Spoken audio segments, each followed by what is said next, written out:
Good morning, everyone. Today, I'm very happy to introduce the presentation on bioethics, methodology, and politics from Michael Loughlin, and he works at the University of West London. The floor is all yours, so thank you for coming, Michael. Oh, thank you. So shall I go to slideshow now and see? You're already on, yeah. Mm-hmm. Okay, right, so slide, let's see, that's it. Oh, I've got it right, from beginning, let's just see. Does that actually work? Go on. You can do it. Is it going on? Yes. So can you see that okay? Perfect. So, all right, so this talk is going to be about bioethics, methodology, and politics. So that's the snappier title that I should have sent you, instead of which I sent you the longer one, didn't I? Which, okay, that's not particularly snappy either, but, it's a bit more snappy than the one I actually sent you. But basically, I'm going to be talking about two things, methodology in bioethics, and the relationship between bioethical debate and broader political concerns. And obviously, I think there's a relationship between the two. So obviously, there are different ways of doing bioethics, and the way that we do it is related to what we think it's for, who we think our audience is, and what we hope to accomplish by the activity. So hopefully this will, I'll make this clear. So I'm going to treat bioethics as a branch of applied philosophy. Hopefully that's okay with people, and that everyone, if people want to correct me or anything or disagree, they can do. But it seems to me, it's as a term, although it's very much an interdisciplinary area, but it derives from the notion of biomedical ethics, which was, which drives the medical ethics, which was an attempt to apply methods, approaches, and theories from philosophical ethics to certain substantive questions, and in particular in medical ethics or bioethics, to issues regarding things like clinical practice, set dilemmas, end of life choices, resource allocation decisions, and that's going to be a big one for the base of this talk. But so I would generally treat it as a branch of applied philosophy. We'll see what, if people want to disagree, they can do. So that means to talk about methodology, and say we have to say something about philosophical methodology. Obviously, philosophers have had a lot to say about that.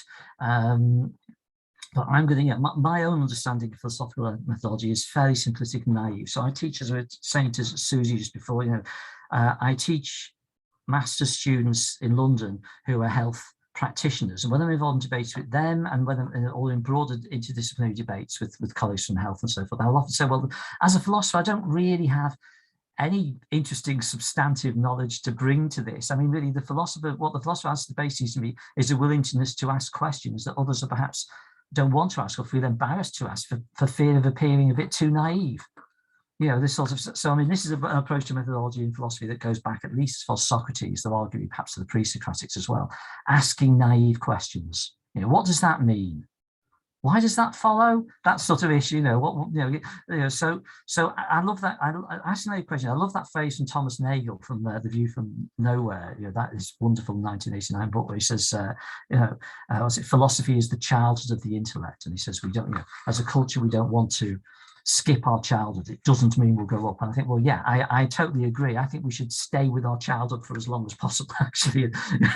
Engaging in debates with children is some of the happiest conversations I've had in my life. So, I'm happy to stay with the childhood. And it does mean asking, as I say, basic underlying questions. And of course, a more technical way to put this, philosophy is often involved in conceptual analysis, looking at the meanings of key terms that we use, question the underlying assumptions. Why do you think that, and inferences, and whether or not inferences are valid? Why do you move from this to this? Why does that follow? And often, if it turns out in dialogue, if you think something follows and I don't, it's because we've got some different underlying assumptions that make the link for you that because I didn't share that assumption, I didn't see why it followed at all. Something. So it's bringing out that kind. I see that's the kind of what I would say traditionally is what philosophical methods is primarily all about. Now, in that case, what's applied philosophy? Right? It seems to me that I want to talk about two different approaches to applied philosophy. So the first approach builds on this traditional philosophical approach, as I've characterized it, whereas the second one I want to talk about amends that approach. changes it in some ways.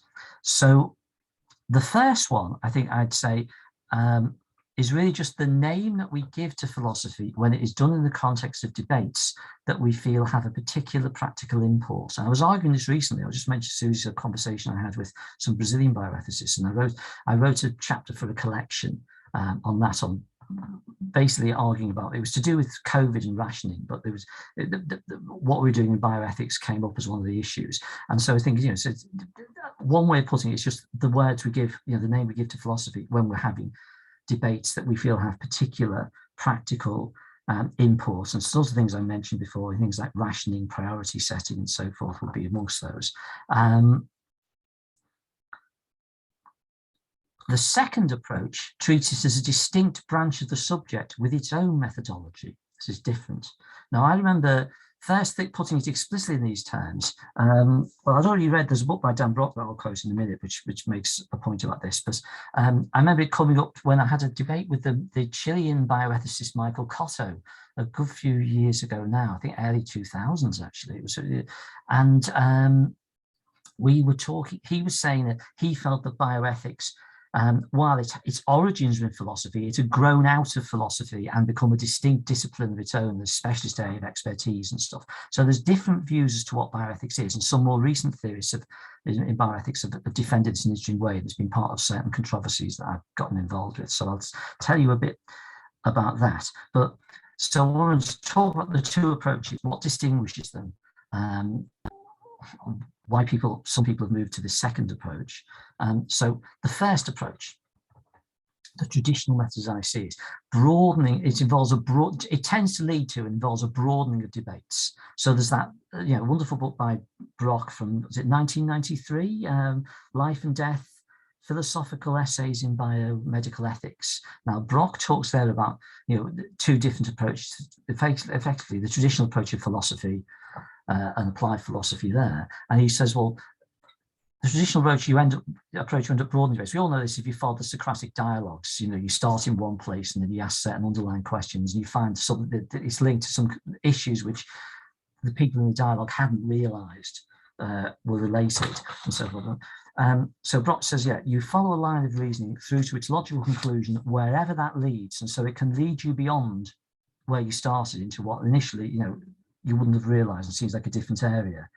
And it's all about revealing and questioning sometimes underlying assumptions and revealing underlying conceptual frameworks, sometimes making explicit methods and assumptions which were potentially, might have been implicit before. And Brock says, on this version of philosophy, of applied philosophy, nothing is immune from criticism. So where the results are unpopular or in conflict with conventional or authoritative views, he says, determining the truth to the best of one's abilities is the goal. So that will tend to lead us, and we'll see that in certain examples, to look beyond the parameters of initial characterizations of the problem. Now here, I'm dubiously moving from quoting the famous Dan Brock to quoting myself here, but basically, it seems to me crucial is critical thinking. This is why I've argued in numerous places, and that can involve revising our conceptual maps. So using the phrase there, you don't start from here, right? That's a phrase which was used by, it's a joke that English tourists tell about asking directions in Ireland. They claim that if you ask directions in Ireland, the first thing the person will say is, well, you don't start from here then. Now, as someone of Irish heritage, I thought, well, I wanted to take that phrase and make it my own. So I use that in a couple of contexts, and I was asked to contribute to something, a collection on prioritising child health. And I looked at some of the problems that the authors, and some terrible problems that they had to solve, where they basically had to decide whether or not to allocate their resources to look after one group of children or another, with catastrophic consequences sometimes, or very worrying, dangerous consequences to the children who were deprioritised in these cases. And I wanted to say, well, I didn't feel able to come in as the philosopher and say, well, this is what you should do. This is the group of children you should deprioritise. Now, often I want to say, no, the debate shouldn't start here. We should be asking ourselves questions about what kind of a community we are when we don't have resources for such basic needs for these children. And we should be looking perhaps at priorities in the broader community rather than telling you, you happen to be managing this particular area of your service in Berkshire, so you've got to decide on your priorities. And so that was phase A. Now, of course, part of the problem with that response, so I was saying, you need to look at deeper underlying structural issues and so forth, and that sort of determined, created these problems to see what the real problem is. Now, of course, this is where philosophers like Brock have concerns with the approach. And he says that version of bioethics, he says, my mentality illustrates it beautifully, because what he says there is, well, look, he has some serious concerns with this. What it does is, if you take this approach, it gives you a tendency to set unrealistically wide agendas. Right? So he writes, and it's interesting, that Life and Death book, there's a very interesting section that where he writes about his experience as the staff philosopher on a presidential commission, talking about issues such as end-of-life care. And he says, if he'd have said to them, well, you've got to go back and restructure your society, there is no way, his fellow commissioners who are all policymakers and senior managers and politicians and so forth, he would have, in his phrase, used up his credibility really quickly if he wanted to keep raising these broader underlying social questions. Well, what kind of a world have we got anyway? And even with things like the end of life care things, so he's very frank and honest about his dishonesty to some extent with his fellow his fellow commissioners on that commission, because he says, well, I had to sometimes play fast and loose with the truth. So his own view was he didn't think, for instance, that there was any credible distinction between killing and letting die, and he'd argued that philosophically. But he said, hey, if I say that to the commissioners, I've lost all my credibility straight away. I have a nut job, so I can't say that. So instead, the forms of euthanasia, effectively, that he didn't say, hey, I'm advocating euthanasia here, make that the new policy of the Carter regime, euthanasia in big letters, because then the Republicans will kill you at the elections. So what do? You portray the forms of euthanasia, as he wanted to defend, as forms of letting die, and get them through that way. So he said, but what do you do if you're a staff philosopher? If you're, the traditional method of philosophy said had to go. He said, I had to abandon my academic ways very quickly. So he says, because if you don't, it's associated with a failure to influence decision makers and address immediate problems. So that's the problem as he sees it with the traditional version. He says, what we need to do if we're going to make a difference in these areas is rise with a more realistic understanding of the constraints of political reality. So I think he's a really important and influential bioethicist, and his work was one of the things that sort of really made this new approach come about. As I say, people like Cotto have argued for it. There's a lot of bioethicists, and I'll quote some much more recent ones on the debate that I got involved in recently at the moment. But we look at the second approach. So hopefully that's clear enough so far. So the second approach, the adapted form, the amended form, which says it's a distinct branch with its own methodology. Basically, in some sense, you need to take certain current political and social structures as the remit for your debate. Your debate takes place within that remit. It doesn't go beyond it. You don't do the Socratic thing of saying, well, hey, let's look at the underlying stuff and go somewhere else altogether. You try to answer the questions asked. And so you apply. You're still doing, it's still a form of philosophy. You apply in the sense that you're applying theories of value, of rights and justice, and of course the famous theories, deontological utilitarianism. And increasingly, virtue ethics is coming back into it. That tended to be left out in a lot of the discussions about sort of 10 years ago. You never heard it in bioethics, but now the terminology and ideas from virtue ethics are coming back into debate in a big way. But you apply these, and in some sense, you still very, very much focus on specific problems as defined for you, and you're aiming to give practical advice for decision makers. That's what you're supposed to be supplying. Now, I'll quote now a more recent contribution from it's three Norwegian bioethicists who made these points. The debate needs to be pragmatic in the sense that you need to give determinate answers to the questions. Questions like, what should I do? Which decision is right or just in this situation? And, there's no point saying, like I said to the prioritizing health people, well, hey, there's no right answer here. Start from here and you're doomed. You say, no, that's where they're starting from. You need to be pragmatic, and you need to give determinate answers to their questions they're asking. And you need to be realistic in the sense that there are solutions that work given the world as it is. Right? So now I'm quoting there, that's Morten Magelson and colleagues. That's a paper in 2016. So by the way, the papers I've got, if you want to have the slides for this, I've put a reading list. So the different things that people have quoted, like Brock 1993 should be in there, and this one, their paper in there. This is in the Journal of Clinical Bioethics, and it's a paper they call "Rationing at the Bedside: Immoral or Unavoidable?" And they were replying to a fellow Norwegian clinician called Vegard Wheeler, who, bless him, invited me to join this debate. And so I'll tell you a bit about that shortly. But they're a really interesting paper because they actually give a very explicit and more recent defense of this approach to bioethics and why it's a methodology. Now, obviously, there are all sorts of applications of this, and we know some of them quite well, and you must have been in academia. So the appointment of ethical advisors or consultants. So I have numerous colleagues who've done this ethical advice. Some of them have lost their jobs at British universities, have managed to get themselves jobs as ethics advisors to various sort of groups and corporations and so forth. And this, call themselves the whatever consultancy. You put your name, you set yourself up as a company and call your name by the whoever consultancy. But we see, there's a lot of use of that now in various areas. And of course, people sitting on ethics committees.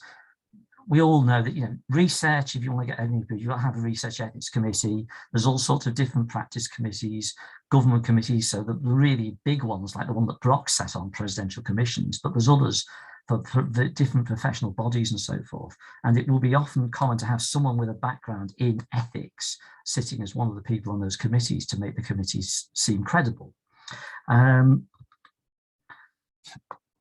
Development of codes of practice and guidelines, and there's been a lot of debate about this. And of course, subject areas that that are still very important, the allocation of scarce resources. And this is going to, unfortunately, with the impact of the COVID crisis and all sorts of other things, if anything, this is going to become bigger rather than smaller as an area. How do we cut resources? So the debate, the terminology of prioritization or rationing. I mean, again, it's a thing where the term prioritization came in because of certain management theorists who said you had to focus positive in your debate. So you focus on what you were giving people rather than what you were taking away from them. They're obviously opposite sides of the same coin. You prioritize one thing, you cut something else. So it is a form of rationing. But there's a lot of debate about this. And interestingly, one of the things which is emerging, and I'll quote Magelson and colleagues again, is the idea that this approach to bioethics is going to replace what they characterize as intuitive or emotional or sentimental reactions with, quote, impartially applied general principles as a basis for priority setting. That's an interesting quote, and I wanted to explore that. Is that okay? Yeah, so far, yeah, okay. Right. So now, obviously, there are concerns with this approach, and certainly, the rationality versus emotions contrast is another one that I think some of the talks in Europe that you had previously have discussed this as well. But it's interesting. There's a whole sort of set of ideas that are sort of linked here. So I'll try to say something about them. And obviously there are concerns with this version of bioethics and its influence. So concerns which I've expressed over, one of them which goes right back to a book. I think, well, it's always scary to think how long it was. I think I wrote it in 2002. So, the contentious nature of the subject. So, okay, we know science is contentious as well, but there are certain fundamental points where you'd expect any well-educated, credible scientist to give you the right answer on certain questions. But in the area of bioethics, it's not uncontroversial to what the right answer is. So why did the sort of Democrat regime under Carter, for instance, bring Dan Brock in to answer certain questions?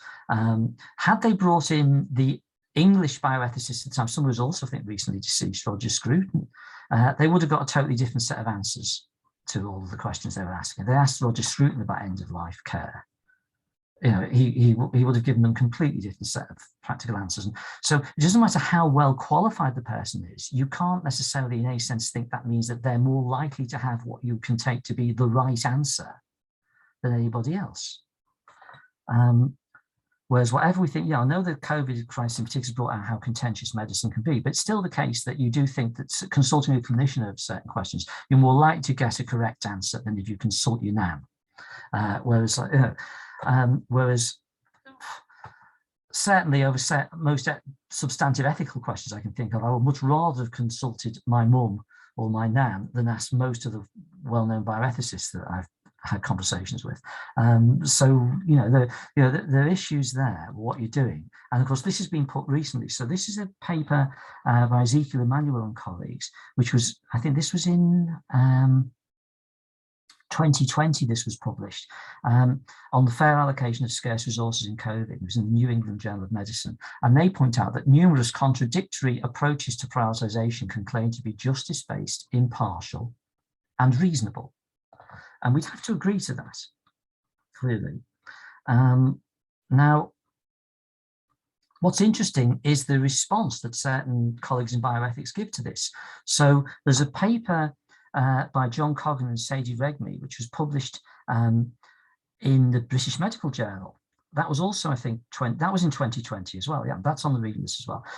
So, and they were talking about government guidance on rationing in the COVID era. And they said, well, look, we can make a distinction between conclusions we should all accept and conclusions we can all agree with. And they were saying, well, look, if a committee is set up and it comes up with certain authoritative conclusions, we should accept and indeed base our practice on those conclusions, even if we personally would not have come up with the same conclusion. And they said what matters is that the system is seen to work as a coherent, authoritative whole. And they give certain practical examples where those kind of guidelines are practically useful, and I can understand their examples, but I think it's an interesting approach to take this as a form of ethics and bioethics. And it does seem to me to presuppose some form of proceduralism. I don't know whether people want to disagree with me about that, but it seems to be saying that what matters is the procedure you go through rather than the specific conclusion that you reach. And there are virtues and vices to proceduralism, clearly. Now, I'll bring in my old friend Vegard Wieler, who's writes on bedside rationing. Now, this is a paper that he wrote in 2015. He was asked to contribute to a book on bedside rationing. So the idea there is if you want the system to focus as a whole, so a group of Norwegian bioethicists, I think it wasn't just Norwegian, no, it was a group, wider group than that, but there was a group of bioethicists and they decided they were going to get together and construct a book on bedside rationing. And the idea was there are different chapters on different subjects. And the idea was to, if the system is to work as a whole, then you have to instill the ideas of rationing throughout the system, and specifically to clinicians who are applying them. You can't just have your manager of your area making certain decisions about what we can afford. You then have to have clinicians understanding that and saying, well, I'm not going to give this treatment to this patient because it's too costly. Now, Wieler, his chapter was the one that stood out because he was totally against it. And he quoted my earlier book, you see. This is why he eventually invited me to join the debate, because he was citing some of my arguments there. But he said that he thought fair rationing at the bedside is impossible. And you shouldn't be asking me as a doctor to do it. Basically, he's a clinician. He said I'm not going to do it, right? And he said, scarcity in the health system is a result of political decisions. It's not simply a given. He says, I need to ask the question, to whom is my primary duty? And he says, I'm sorry, it is not actually to the manager who is trying to make the whole system tick over as efficiently as possible and stay within their budget. So I have sympathy with that manager. He says, but my primary duty is to my patient, to the patient in front of me. And he gives this example, the ethics of proximity he talks about. He says, a doctor's primary duty is to the patient.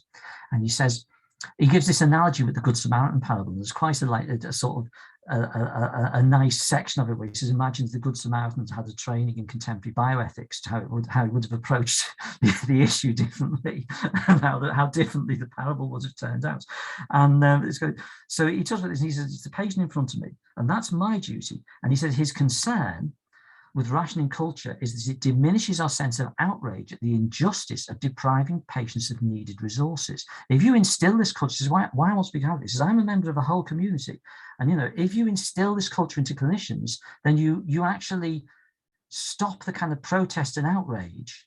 You rationalize something which we should actually be getting very upset about. So basically he's what I would call a bolshy worker.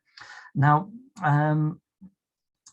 what Now, what's interesting is the response that is given to this, and this is in this journal of clinical bioethics by Magelson and colleagues who I quoted earlier, it's fellow Norwegian authors.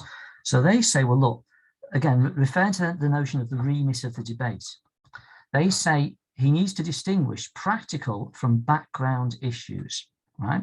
So he says, we need to distinguish your role as health professional. Wheeler needs to distinguish his role as a health professional from political debates about the overall funding of the service. And they say, well, we might agree with him on many of these political issues. We might think that the Norwegian government should be spending less on armaments and more on healthcare, for instance, but you know, that's a political debate. That's not the debate we're having when we're talking about health service rationing. So as a professional, he should be working within his own professional context, and understanding that he's one worker amongst many, and the budget is not all his. And the money that he spends on this patient could have been spent by another clinician on a different patient.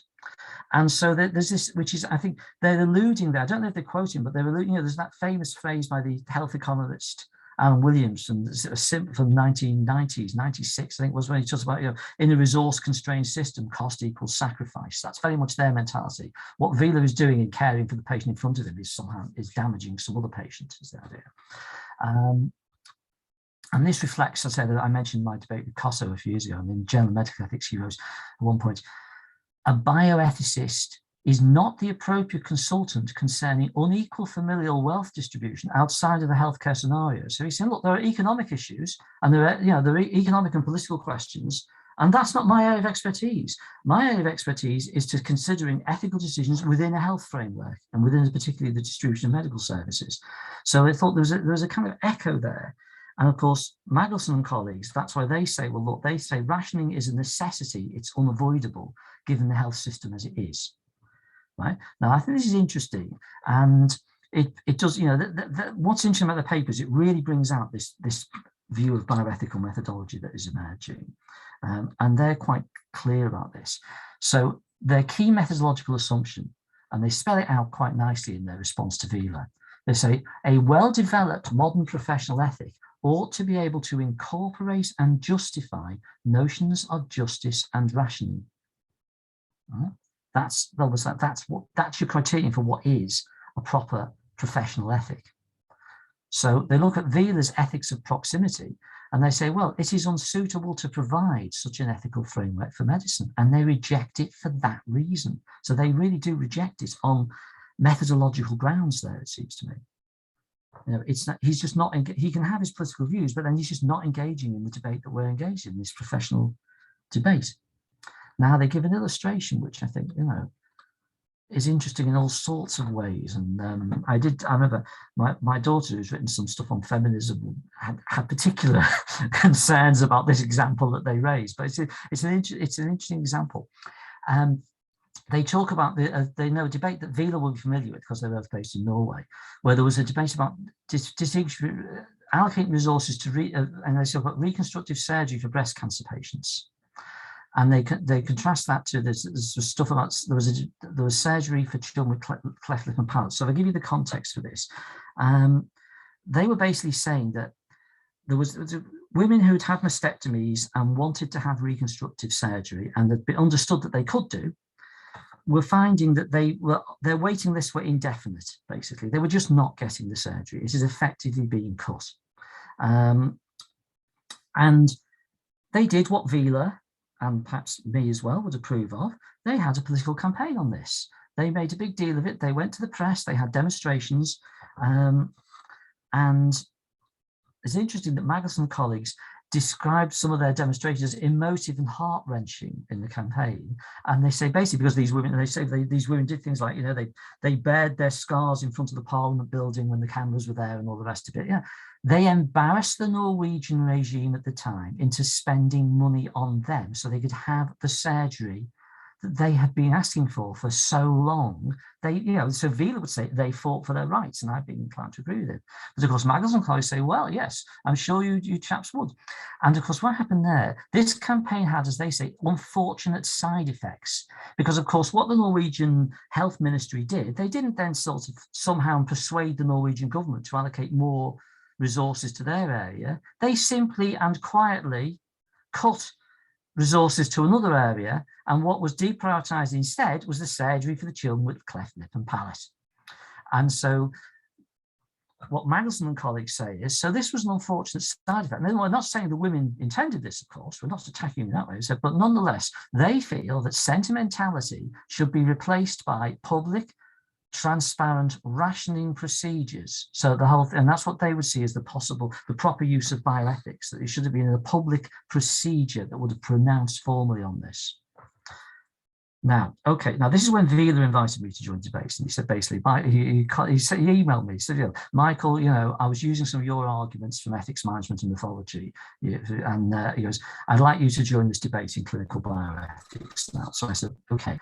Now, one of the things I wanted to bring about was look at their assumptions, the assumptions of Magnuson and colleagues in this. So first of all, I hope I'm not repeating myself here, but it seems to be being practical here, that from their point of view, clearly that means we must be able to give a non-arbitrary answer to any question of the form, what should I do?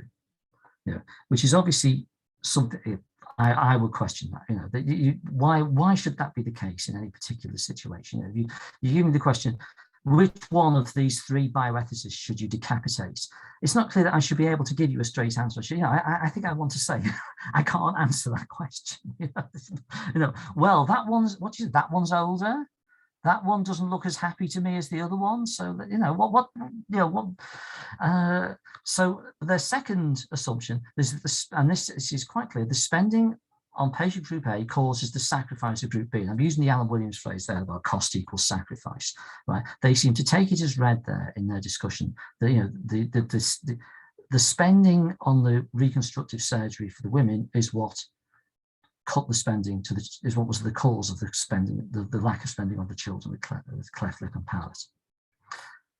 And they're appealing to the good old-fashioned Kantian assumption, ought implies can. That, the point that unavoidable suffering, as they say, is regrettable but not unjust.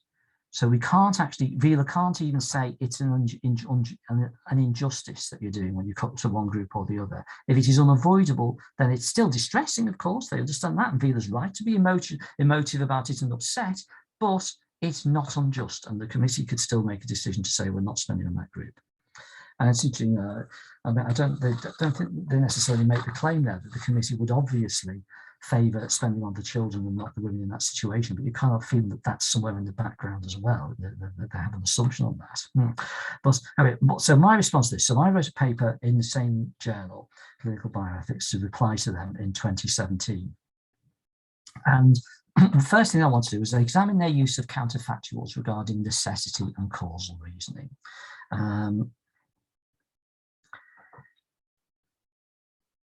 Basically, I'm trying to say their assumed remit determines their accounts of each, right? So basically, they can't actually question, they can't, well, they do a bit of what is a fairly straightforward Humean assumption, it seems to me, in terms of they say, what if, and they ask a what if question, say, well, if you hadn't done this, you would have done that instead.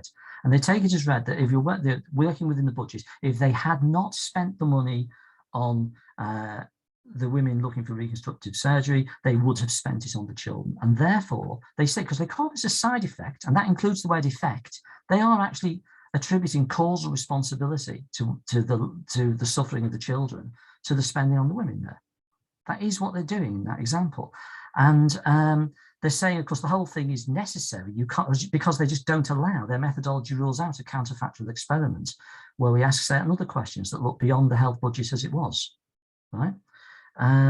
So I did my own thought experiment, which didn't work within that remit, and I did a little investigation, and of course it turns out, I don't know if you guys know, the Got Talent phenomenon is everywhere. In every country there is a program called, Britain's Got Talent, there is America's Got Talent, I'm sure there is. Norway's Got Talent. There is, of course, one called Norway's Got Talent, and Carol, of course, makes a fortune out of these programs. And well, I'll restrict myself to making any comments on him. But basically, I noticed that had they increased the taxation on the profits of Norway's Got Talent by a couple of percentage points, They could easily have funded both and put that into the health budgets. They could easily have funded both groups of patients there and brought in the resources they needed to treat both of those groups of patients. So why not say the excessive profits of Simon Cowell and his colleagues was the cause of the suffering of those children? If you're going to do a counterfactual thought experiment, why not do that thought experiment instead, right? And say, instead of saying, well, the spending on the women caused the suffering to those children, say, no, Cowell's latest additional house caused the suffering to those children. So, why should a clinician such as Wheeler accept their remit?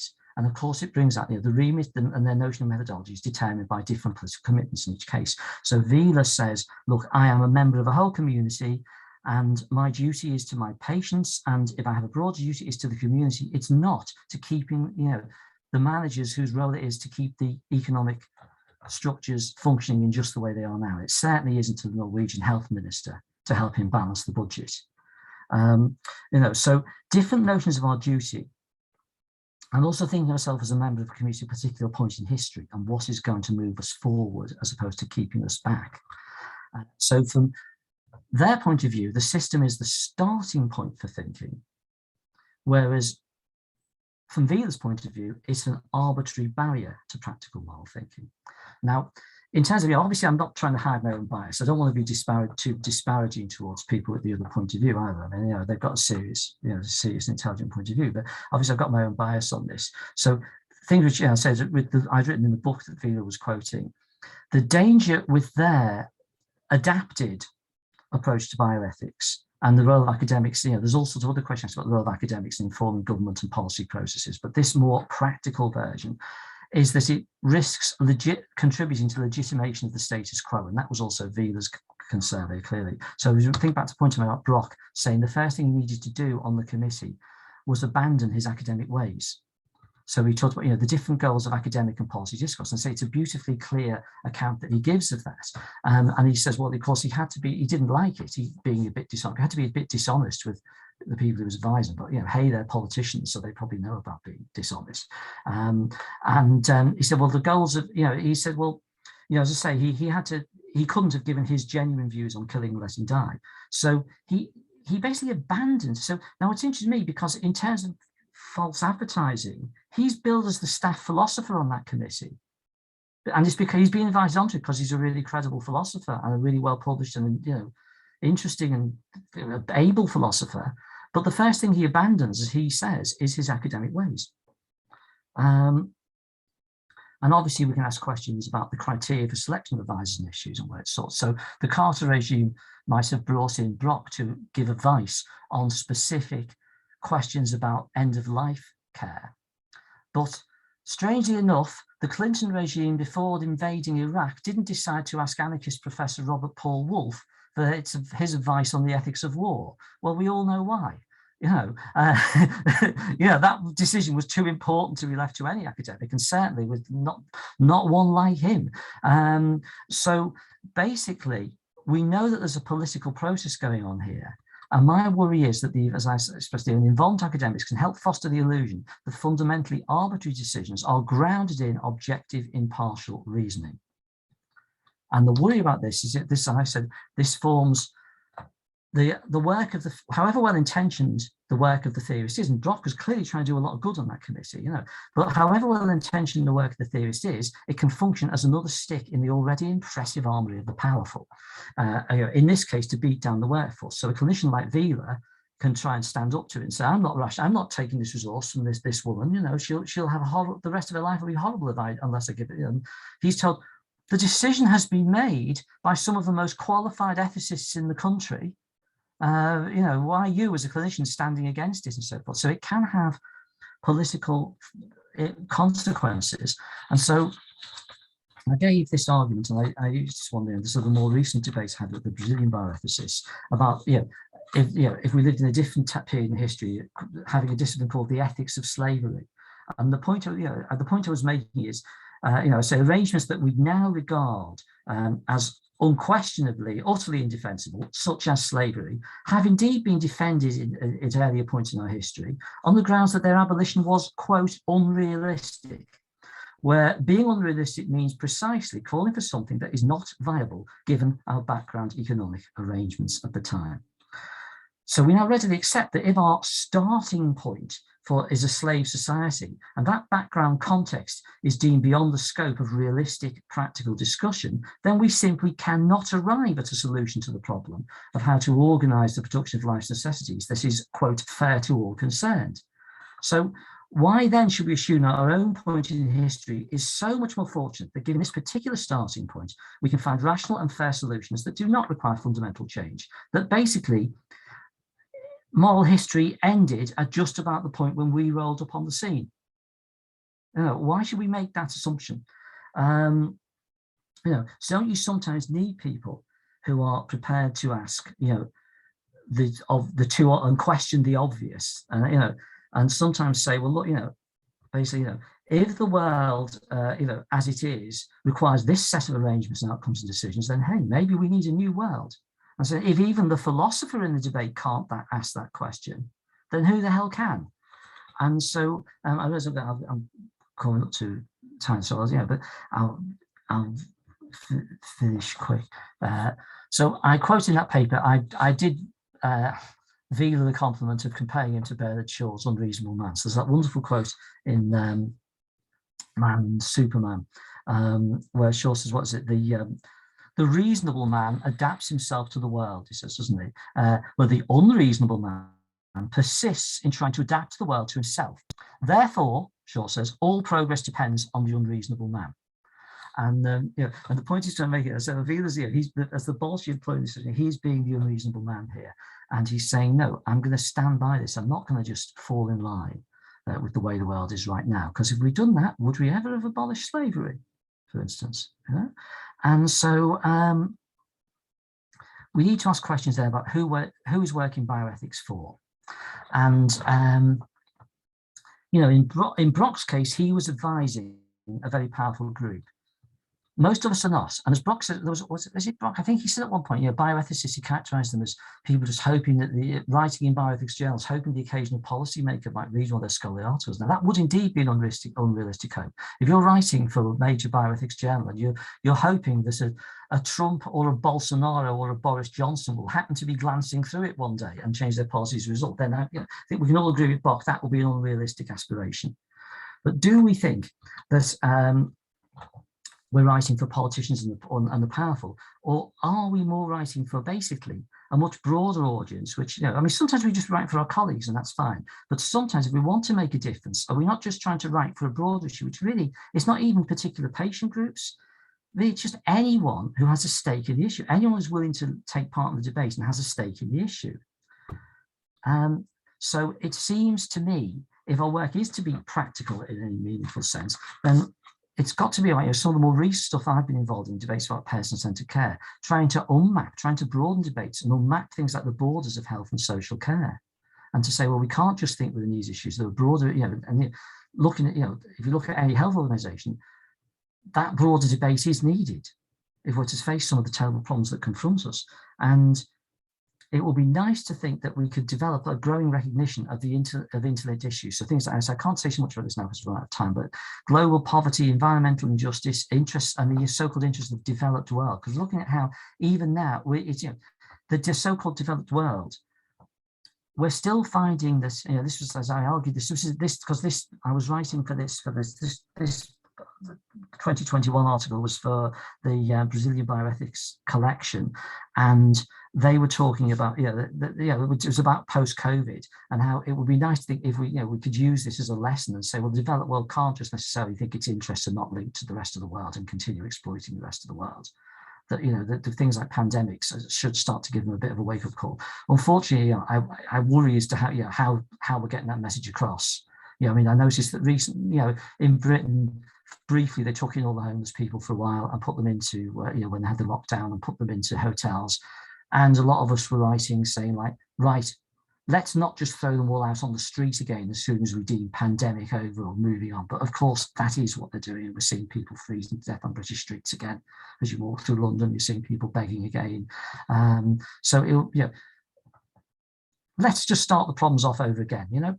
So basically, to my mind, some of the practical debates we can be involved with will be of this nature and will be about broadening rather than the focused issue of the second form. So I've got my own view as to my favourite methodology, but it seems to me, to some extent, that's determined by your remit and your thoughts about the political role and what's the relationship between the ethics we're doing and these broader structures. So I guess if I leave it there, if that's okay. And so, as I say, I've got the reading on list there. So if people want to have access to that, they can do. Oh, now I've got to the end of it. So what I should do is stop sharing the screen, yeah?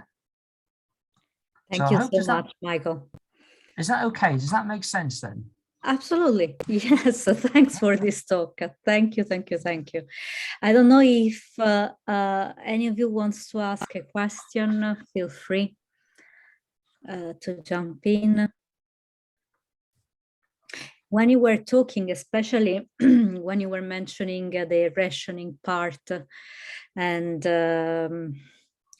yeah, how can it stop the outrage, accepting the fact that we have to ration our resources. The thought went straight to COVID. I mean, it was a moment in which clinicians, nurses, care professionals had to make ethical choices that were remarkable and sometimes beyond the possibility of just one person. I mean, it was a crucial moment for bioethics, I would say.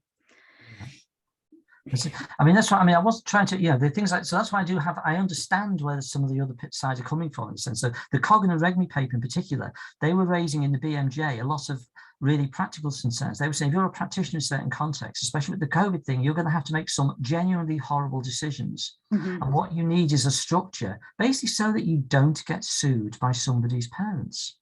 Or by somebody, they're talking about awful situation where someone, you had a situation where you had a person on the ventilator, and basically your own judgment was, this guy isn't going to survive no matter what we do. Whereas this woman who's just been brought in, she has a chance if we put her on the ventilator straight away. We do that, he's dead within the next hour, right? If we take him off, what do we do? And they were saying, you need to have an official policy on that. So I'm sorry, you might want to put her onto the ventilator. You might have that view. You might be Dan Brock and not believe in the distinction between killing and letting die. But what you need to do is figure out what the policy is. And if, surprise, surprise, the British government does have a policy that is based on killing versus letting die. So if you take him off, then you could be disciplined at best, possibly sacked, quite possibly prosecuted for killing this man, and you will end up in the coroner's, at the very least, like experiences that my sister was had in the coroner's court, and you will have that man's children looking at you saying, "You killed my dad." So in that situation, I understand the practicalities of it. You want a committee that says, this is the authorised decision to defend you from that, and I can totally understand that. But to my mind, that shouldn't be. That's almost like, to my mind, that's a legalistic point, and it's a pragmatic point. In the same way, in a certain century, when you had an absolute monarch, it might have been really useful to get the approval of the local laird on certain issues, if you could do. But nothing about the legitimacy of the system or those decisions follows from that. It's just, we're all born at a particular point in history, and we have to live with the irrationality of our time and with the constraints of our time. And that doesn't seem to me, if you're asking questions about the broader debates, then what we don't want to do is cut off broader debates. Somewhat, where possible, we want to allow discussions. So, but is this right anyway? Why should my best chance of my daughter not being raped when the king comes for visits depend on the goodwill of the local laird?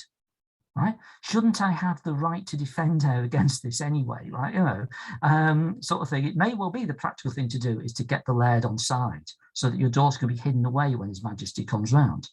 It doesn't follow nothing of an ethical nature, no ethical conclusions seem to be to follow now about the legitimacy of absolute monarchy or women's rights not to be raped, for instance. And similarly, it seems to me, yes, the pragmatics of that situation don't affect the ethics, and there is still something. I would very much understand someone who felt in that situation with the ventilator. Okay, so I've either got 2 dead patients or 1. and felt strongly morally obliged to take the old man off the ventilator and put the younger woman on, right?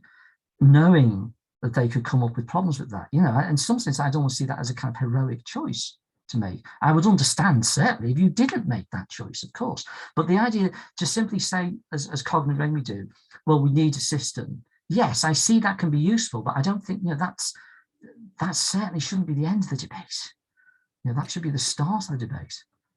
And also, as you were saying in the presentation, we need to be careful of the systems. In the sense that I really liked how you broke the causal effect connection that was established by the other bioethicists. So if the women receive this surgery, then children will not receive a surgery. When we create a system, we might fall into false cause and effect reactions that instead of opening our minds to new possibility,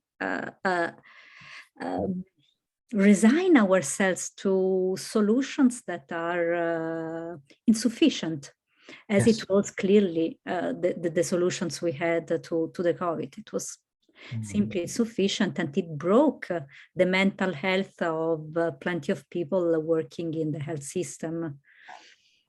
Well, yeah, it's horrifying. So people did sometimes have to make horrifying choices, but what they want, to do at some point is reflect on, well, why were we in this position? And it's not as if there's all sorts of debates that we need to have an open out. So I do think the broadening debate is why it's important.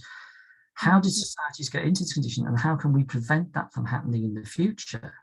And what kind of, do we need to look at some radical, changes to our social arrangements, rather than simply saying, waiting for a point when Boris in England can say, oh, well, we're back on track now, we're starting again, start until the next pandemic comes along. Let's hope it doesn't. We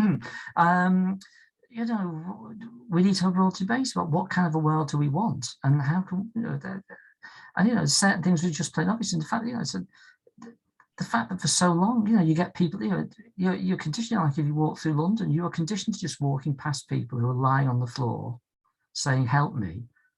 And you can't help them because, you've already given away all your change to the last guy. And, in the COVID period, you don't carry that much change with you anyway. And even so, giving this guy some change isn't really a long-term solution to his problem. Why is he lying on that street? When you have to ask, as this way it gets political, it has to broaden out. You have to get into ask the Bolshevik political questions. Well, why does that chap who produces Britain's Got Talent, why does he have 4 houses? Thank you, Michael. Yes, this is the question. I mean, what do we do with that extra? And philosophy has a role. I mean, bioethics has a role in that. We are the children asking questions to keep our brain young, to keep the debate open. It must be the final answer, not necessarily, but let's keep asking questions and to not accept as granted what we have as final solution, because we don't have resources. Thank you. Yes, I agree.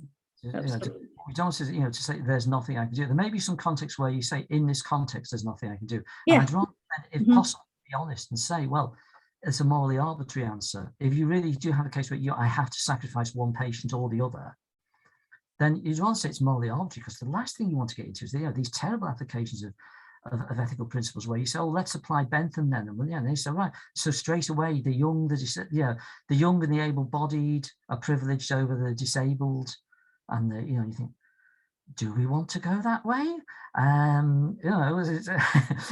So the ethical answer, of course, is that sometimes you don't want to know the ethics implies that it should be your father rather than her father that dies. So I'll say, no, that's a classic case of a morally arbitrary decision. So it's like, there's some, and this is what I know one of the reviewers for the Clinical Ethics Journal, has a lot of problems with this. He also had problems with my pejorative comments about Cowell saying I shouldn't have called the show exploitative or something, and I sort of footnoted and launched this rant about why this was like the most, he turned his interviewing process into a profit-making show and ridiculed people and was called Miss Nasty by his affectionate followers and everything for being so nasty about the losers on the show. And I was saying, yes, it's exploitative. I'm sorry. I'm a philosopher. I defend my use of moral language here, and I say that was exploitative show. And basically, some decisions, are just arbitrary. And it doesn't mean that the reviewer seemed to think that meant that any decision was. I wasn't saying any decision is arbitrary, but some are, and some are not.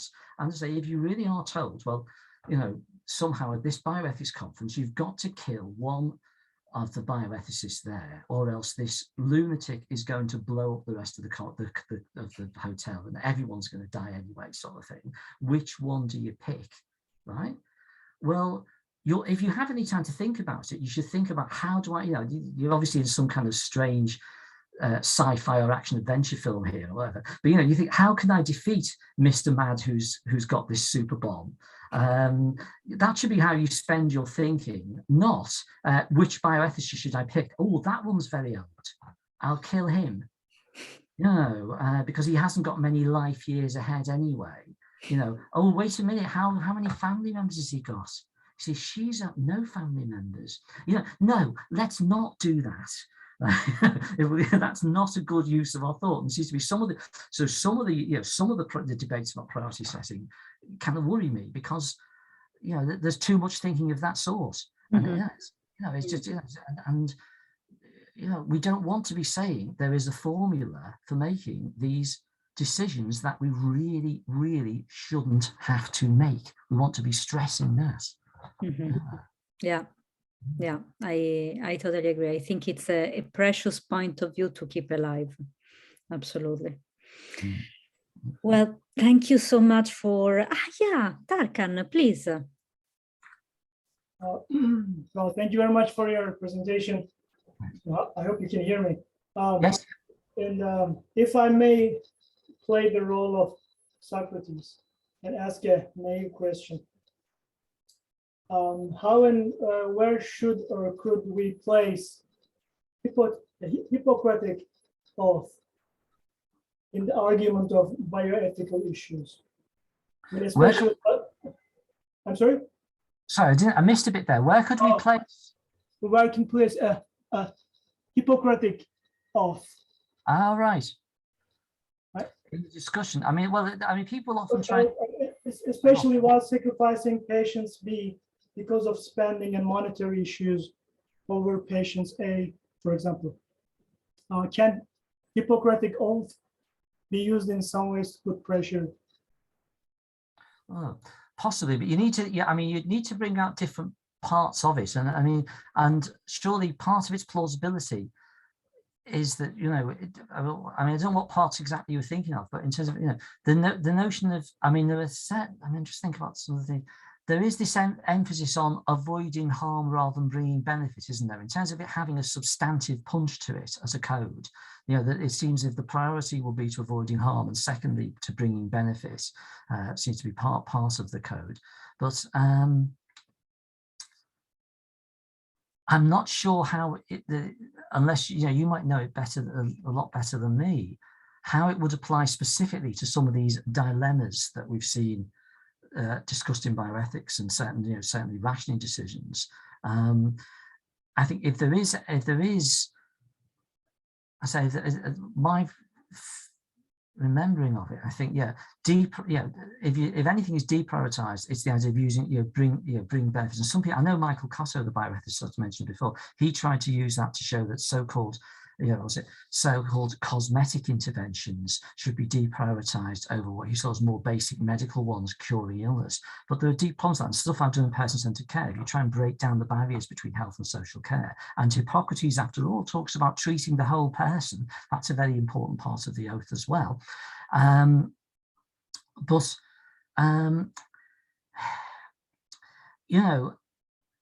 You've got to question that. So I think what would be absolutely grotesque would be, I had a conversation with my daughter about this at the time, the case of the women looking for reconstructive surgery. If you dismiss them by saying, along the Cotto lines, that's cosmetic, whereas other things are seen as profitable diseases. Well, it brings up the whole question about the definition of health and disease and how can you distinguish health and well-being. But the point is, these women had had a medical operation that had caused significant damage to their lives, and in the context of their lives, their well-being had been very, very seriously affected by this, what's happened, and they thought their well-being could be greatly helped by getting the surgery that they had been given to understand they would be allowed to get if they went through this operation. And so, that I had questions about, the sort of use of Hippocratic ideas that Cotter was making. I've had some questions with as to how you use that plausibly. I mean, they're important issues that he was raising, but how exactly you would apply it. I guess the honest answer is I'm not so sure. If you take it to a particular case, and I'm not sure, and it seemed to me it's like with things like we talk, similarly with applying ideas like Kant and Mill, to some extent it's misusing these theories, because what they're looking at, they are giving you answers to what are deliberately underlying questions. So in terms of the Hippocratic Oath, about the kind of underlying ethos of clinical practice, and in terms of things like Kant and Mill, sort of underlying questions about what ethics really is, and to think that you can necessarily bring them out and apply them to a specific question about, well, should you be treating Joyce or Madeline in this particular situation, is probably to make light of them in some way. So I get one of the examples I gave. I said it would be a bit like saying, well, taking Newton's theories of motion and saying, okay, given also the premise that horses move, can you apply Newton's theory of motion to tell me which horse will win the 7:30 at Doncaster tomorrow, right? And you will say,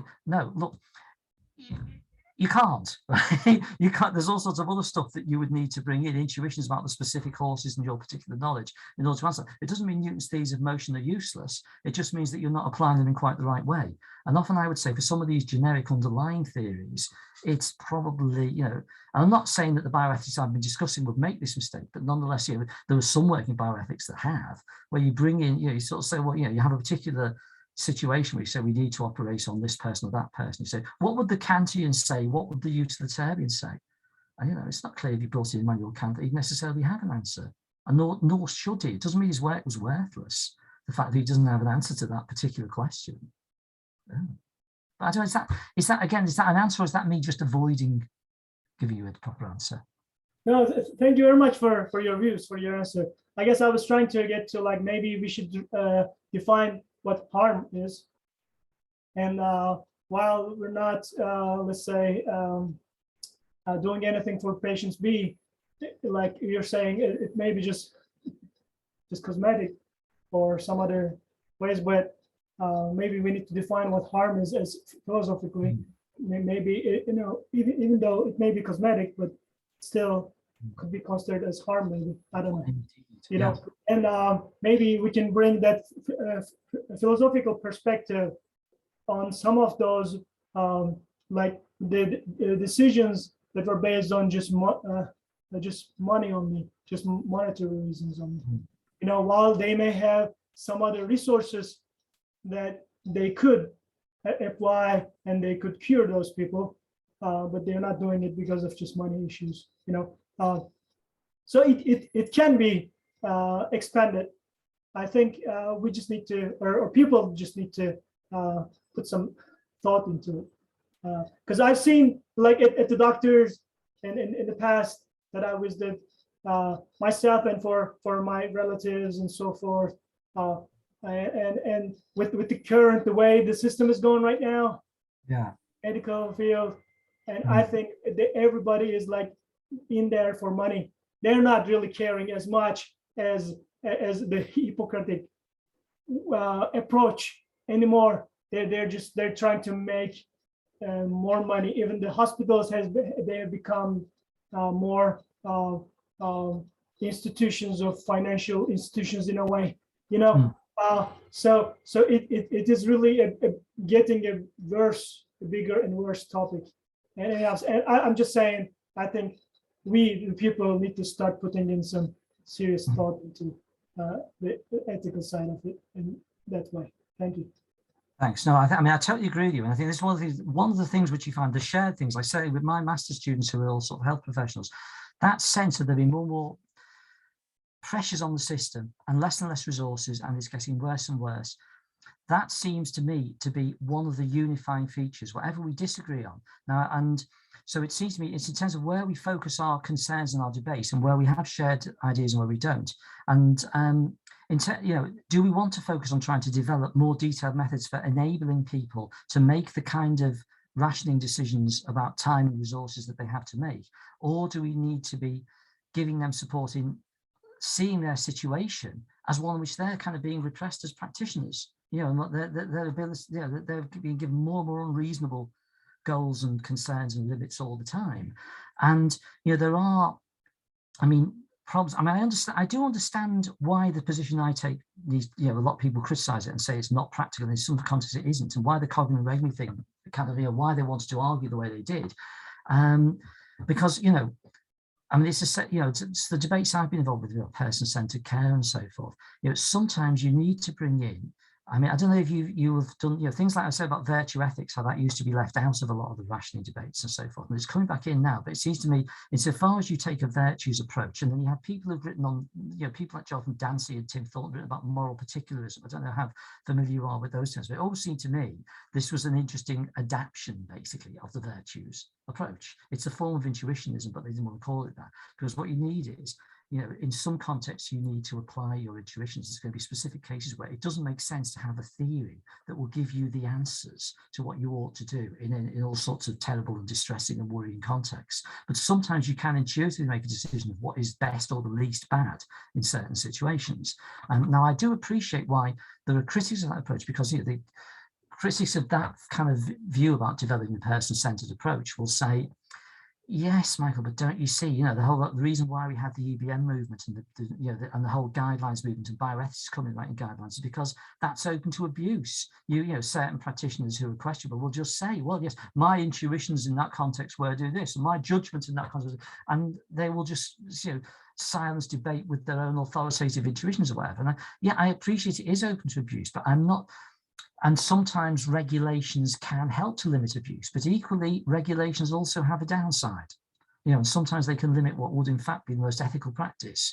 So they aren't definitive of what we mean by ethics, it seems to me. They are another legal or quasi-legal structure whose moral status differs in particular contexts. And what each one of us has to do is stand back and say, yeah, but at the end of the day, I've got to make my own decisions, and I've got to decide when I'm going to follow these guidelines and when I'm not. And that's the thing, that's the challenge that confronts us. And unfortunately, it's getting on the real world. So what's this? What this Aristotle, what was it quote about the problem with one of the goals of life is preserving your integrity as you travel through environments that are designed to corrupt you. You're trying to keep it together, but you're going through this world that's tearing you apart all the time, pulling you in different directions. And that's the struggle of life that we're presented with. And until we reach some, a kind of Marxian end of history, and we have some kind of society where abuse is not built into the system, we'll have those struggles. And of course, the depressing thing about Marx is he's always really good in terms of showing you how the system will fall apart and how it's doomed to fall apart, and they're only putting it off but what he never really shows you in detail is how the better one will emerge. And of course he can't do, because given his own theory of history, he's not born at the right point in history. He can only sort of vaguely conceive of that idea, whereas he can't give you a detailed method to get it, because his thought process is conditioned by the time in which he's born as well. So in the meantime, we're just struggling with making the best of a very difficult deal. But that's, why should I assume my point in history is particularly more privileged? I'm fortunate in all sorts of ways, because what was the expression I used to use? I'm standing on the shoulders of my ancestors, and certain people have challenged the norms at their times and sometimes paid a heavy price for it, but they've actually got us a better world than the world that they inherited. And we've got to think, to my mind, the key goal is we've got to try and think about how we do the same for our children. What we do for our descendants is we hope they'll be able to stand on our shoulders, and that what we won't do is make the kind of compromise and deals that ultimately make things worse. And that's the worry that you have in each generation, is you say, actually, this looks like it's getting worse. What are we going to do? And you've got to think about how,